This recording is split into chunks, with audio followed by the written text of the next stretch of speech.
If you're planning a fundraiser, maybe for a charity, a school event, or even a personal challenge, you need a way to stay on top of who's donated what and how close you are to your goal and what still needs doing. Let's assume you've already got the basics of your fundraising tracker set up. You've got your donor list, your totals, and your target. But what you really want is a clear way to see how close you're getting to your goal. In this video, I'm going to show you how to add a simple, eye-catching visual to your fundraising tracker. It's easy to do, totally customizable, and makes your spreadsheet look way more engaging. So this is my fundraising tracker.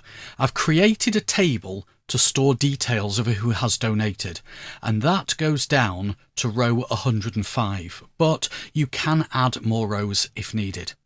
The table is named donations, and I set it up as a table so that if more rows are added, they are automatically included in any calculations. For example, the formula that's in H2, it calculates the total raised so far. It adds up the numbers in the amount column of the donations table. And if new rows are added below row 105, the table grows and the formula automatically includes the extra rows. And that way you don't have to edit the formula. The target figure or goal in A3 is manually entered.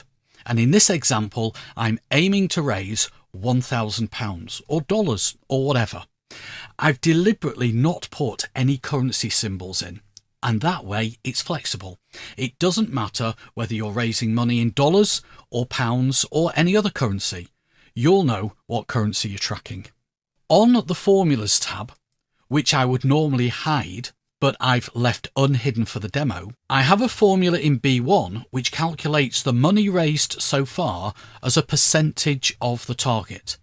And the formula in B2, that is used to populate this text box here. As I said in this video, I'm only focusing on adding the visual to the tracker rather than starting the whole thing from scratch. So here's a version of the tracker without the visual. I started off by typing numbers into column C, starting at 1, going down in intervals of 0.5 and stopping at 0.05. So in C5 I'll type a 1, in C6 I'll type 0.95, select both cells, point at the bottom corner of C6, get the little black cross and drag down to C24. Down column B I need what I'm calling milestones. I chose to display 25%, 50%, 75%, 100%, but that's just me. You might want a different interval. You might not even want them at all. They're optional. But I think it's a nice touch as it shows how far off the next milestone you are. So in B5, I will type 1, in B10, 0.75, in B15, 0.5, and in B20, 0.25. I used those cells so that there is the same distance between each value. I'll then need to format each of those cells as percentage. So I'll go to B5 and click the % button in the number section of the ribbon and repeat that for the others. The next step is to apply conditional formatting. And the conditional formatting will compare the value in each cell in column C with the value in B1 in the formula sheet. So I'll start by selecting C5 through to C24, and then I'll create a conditional formatting rule. So click Conditional Formatting, New Rule. The type of rule I want is Format Only Cells That Contain.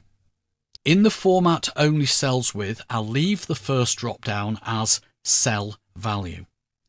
The second drop down is going to be less than or equal to, and the value that I want it to look at is going to be As I said, B1 on the formulas sheet, so I can just click on the formulas tab at the bottom there and click on B1, but then I want to divide that by 100. And the reason for that is it needs to be converted into a decimal value. So then I can click on Format, and any cells that match that criteria, I want to fill the cell with a green colour. You can choose any colour you want, but I'm going to choose that green colour. And then click OK and OK again. Now, if we go back to the formula sheet, we can see that at the moment, B1 is 13.5. But if we jump back to the donation sheet and we look at column C, any cell that is less than or equal to 13.5 divided by 100 is now formatted as green. I don't want to display the actual numbers in column C, so I'm going to select all the cells in column C, and I'm going to use what I call the 3 semicolon trick, which hides the cell contents. To do that, in the number section of the ribbon, click the drop down where we've got General, go to More Number Formats, click on Custom, and in the box here just above the scrolly list, type in 3 semicolons. And as I say, what that does is it hides the cell contents. So if I click on OK, you can now see that all the contents of the cells in that range are hidden. Finally, I'm going to apply some borders. So I'm going to select B5 through to B24, and I'm going to apply a thick outside border to that range.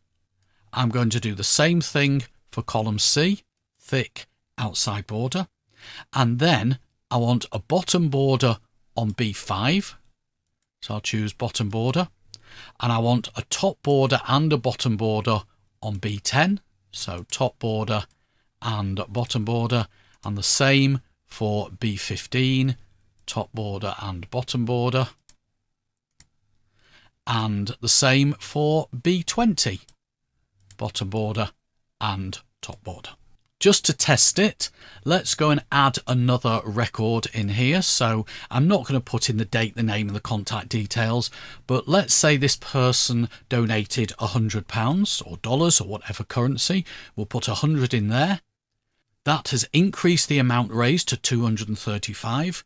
If we jump over to the formulas, we are now on 23.5% of our target, and that has now increased the number of green cells in column C.